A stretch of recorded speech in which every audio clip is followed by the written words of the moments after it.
अहिले मार्केटमा एउटा नयाँ गीत चर्चाको विषय भइरहेको रहेछ है। मैले हिजो मात्रै सुने मास्टर निम्बोलको गीत। त्यो गीत सुनेर चाहिँ मलाई कस्तो लाग्यो भन्दा कलाकारिताले तपाईँलाई पैसा दिन्छ, नाम दिन्छ, इज्जत दिन्छ होइन। त्यो सँगसँगै चाहिँ तपाईँलाई केही जिम्मेवारीहरू पनि दिन्छ। अरू चिज चाहिँ लिने, पैसा, नाम होइन, इज्जत सब लिने, ठाँटले हिँड्ने, तर जिम्मेवारी चाहिँ नलिने, यो चाहिँ अलि सुहाएन है।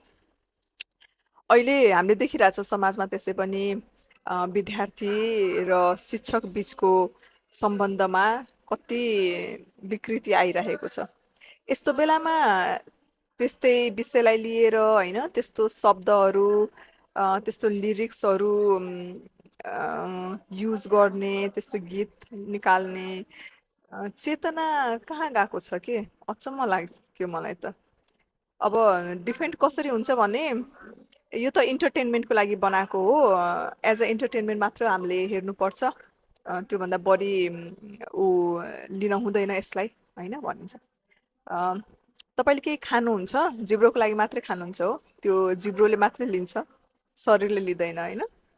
अब यो त मैले केही खाँदैछु शरीरले यसको असर लिन भएन, जिब्रोले मात्र स्वाद लिनु पर्यो भन्ने कुरा जस्तै हो। असर हुन्छ है, हरेक चिजको असर सानो ठुलो बिस्तारै चाँडो होइन हुने कुरा हो, तर असर चाहिँ पक्कै पनि हुन्छ।